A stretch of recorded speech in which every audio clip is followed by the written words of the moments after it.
Chapter number 20 सुभाषितानी। सु मने अच्छा, भाषितानी मने अच्छी भाषाएं या अच्छी बातें। श्लोक नंबर 1 में संसार सुख वृक्षस्य द्वय एव रसवत फले।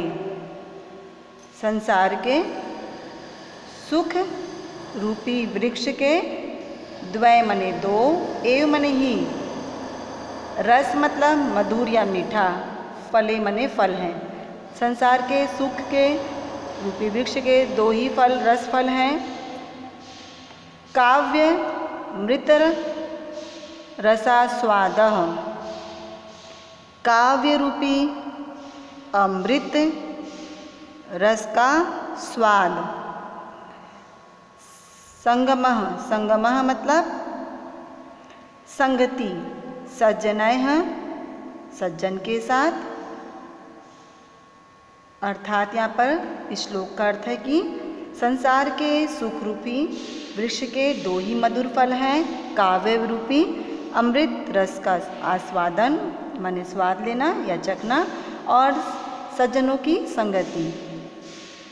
श्लोक नंबर 2 में संपतौ माने धन दौलत के रहने पर, च मने और, विपत्तौ विपत्ति में या पूरे दिनों में, च मने और, महात्म एक रूपता, महात्म एक रूपता, बड़ों की एक रूपता।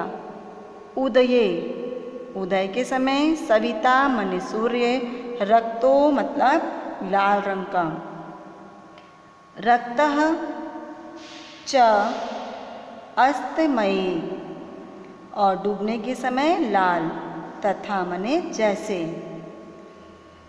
श्लोक का अर्थ है सुख और दुख के समय समान रहना ही महताओं मने महान पुरुषों का स्वभाव है। सूरज उगने के समय जैसा रक्तों मने लाल रहता है, वैसा ही, तथा मतलब वैसा ही डूबने के समय भी, अर्थात सूर्य के देव के समान ही बड़े लोग उन्नति और अवनति के क्रम में अपना रंग नहीं बदलते हैं। श्लोक नंबर 3 शांति तुल्यम शांति के समान। तपो मने तपस्या, न अस्ति नहीं है, न मने नहीं, संतोषात संतोषात मतलब संतोष, परम बढ़कर, सुखम सुख नहीं है, न मने नहीं, तृष्णायाः लोभ से, परो व्याधि व्याधि मतलब बीमारी, परो मतलब अलग,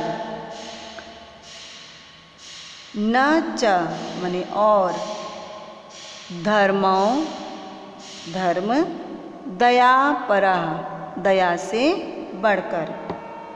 इसका अर्थ है कि शांति के समान तपस्या नहीं है, संतोष से बढ़कर सुख नहीं है,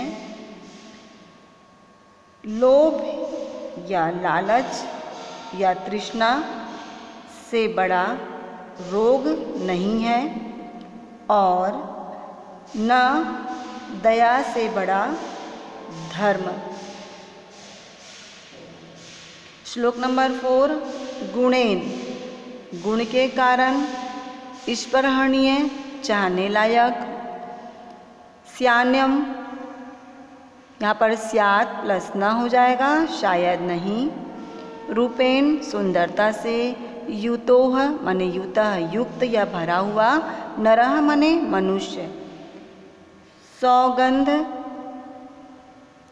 वर्जयम सुगंध से रहित, नादेयम ग्रहण करने योग्य या अपनाने योग्य नहीं, पुष्पम मने फूल, कांतम अपि कांतम और अपि सुंदर भी, क्वचित कहीं भी। इसका अर्थ हुआ गुण से आदमी चाहने लायक बनता है, न कि सुंदरता से संपन्न होने पर। सुगंध या सुंदर होने पर भी गंधहीन फूल कहीं भी ग्रहण नहीं किया जाता है, अर्थात जैसे सुगंधित फूल ही पूजा में चढ़ाने योग्य हैं, वैसे ही गुणी व्यक्ति ही आदर के पात्र हैं। बिना गुण के सुंदरता व्यर्थ है। श्लोक नंबर 5। परिवर्तनी संसारे, परिवर्तनी मतलब बदलाव वाले या बदलावशील, संसारे माने संसार में, मृतः मतलब मरा हुआ, को वा अथवा न जायते, जायते मतलब जन्म लेने से, सजातो, सजातो मतलब एक ही स्थान में या एक ही जैसा, येन जातेन माने एक ही जिसके जन्म लेने पर, याति माने जाता है, वंश माने कुल, समुन्नतिम, यहाँ पे सम प्लस उत प्लस नतिम, पूर्ण उत्थान या पूरी तरह से तरक्की करना। श्लोक का अर्थ है कि हमेशा बदलते रहने वाले इस संसार में मृतः को कौन नहीं मरता, वा माने अथवा, न जायते कौन जन्म ही लेता, पर जन्म लेना उसी का सार्थक है जिसने मानव वंश या खानदान की उन्नति प्राप्त करता है। अर्थात प्रत्येक क्षण बदलने वाले इस संसार में हमें परिवार, समाज और राष्ट्र के पुनरुत्थान के लिए प्रयत्न करना चाहिए, जिससे हमारा जन्म लेना सफल हो। शायद आपको इस श्लोक का अर्थ समझ में आया होगा।